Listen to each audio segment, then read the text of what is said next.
Welcome to this edition of Holiday Tracker. We're back and we have a full edition for you today, and we showed you the snap and a quick update, but I want to go further into it. We have a lot to talk about, and over the past, few days, holiday activity has really expanded. And we showed you this map where we have a lot of intense holiday activity going on. Throughout the state, we have religious, we have some in hotspot commercialism, where we have those malls. You saw our mall video. If you haven't, take a look at that, because Scrooge Patrol went to the mall and has some very peculiar actions that have happened, and it was packed. And Bethlehem, we talked about the letters getting mailed, but one thing you didn't see so far is the New York influence. And wow, heavy commercial, it's black all over the place. Colors, extreme holiday activity is going on right here in the New York area. And as you can see, they've gone crazy with so much intense emotions, consumerism, and all that. And it is probably the most intense holiday activity you're going to find pretty much anywhere in the world, all concentrated right down into Manhattan. So it is just crazy what you see there, and religious activity is starting to peak up again, where we're seeing intense and possibly getting to what could be extreme amount of holiday activity that is going to be happening throughout the state. And you head into this area here, and we also have some other intense activity from the NHPC, which put on their Christmas spectacular, and boy, was it intense.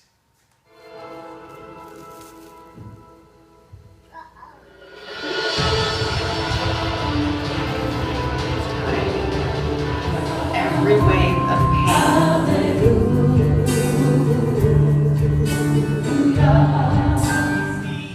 People getting excited for events that increase the emotional and abstract parts of the holiday season, and that's usually what everyone gets excited about, and that's what we see this time of year, people organizing these events and getting excited about these events. But someone who has an autism spectrum disorder doesn't like that and gets very overwhelmed and can often break down and have a lot of trouble dealing with the emotions and abstract events of the holiday season.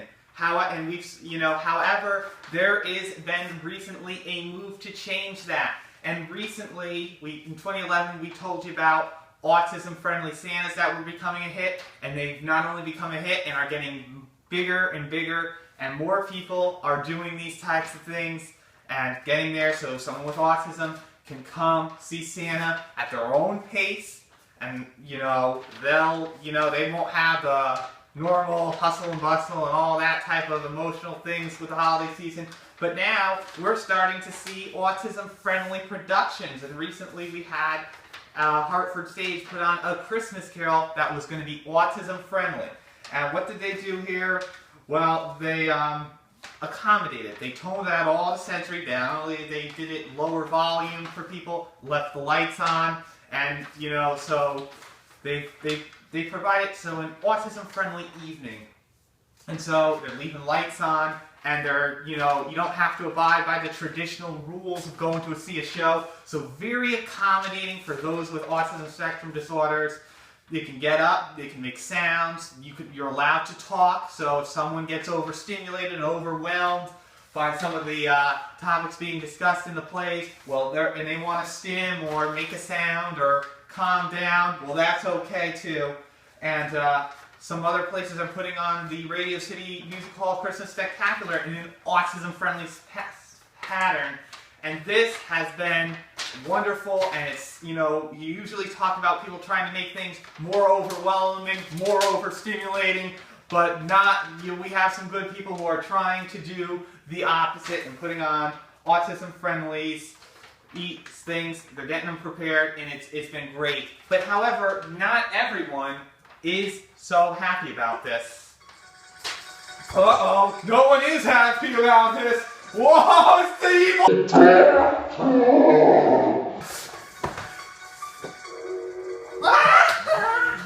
No, no, no! This is not the trajectory we want to take in order to get these individuals to participate in holiday activities. While we do want to get these individuals to participate in the events of the holiday season, accommodating to their level is just not a successful strategy.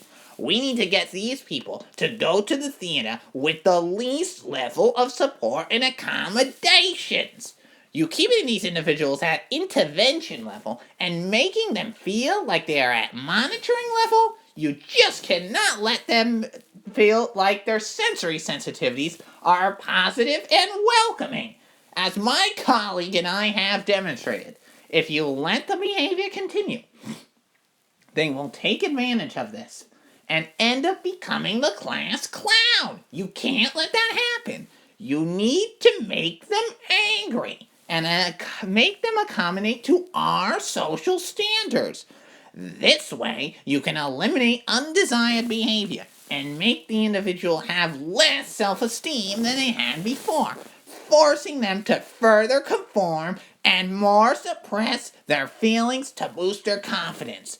You don't change the show in any way for them, except before the show, you're going to tell the individual with ASD how we expect you to act, and that we will be monitoring their behavior throughout the performance.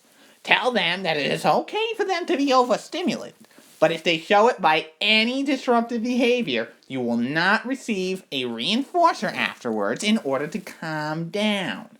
Now, this reinforcer could be access to video games or anything else that the child enjoys or might do to calm down. Hope you enjoy my commentary about how we should be handling those with autism and sensory sensitivities over the holidays.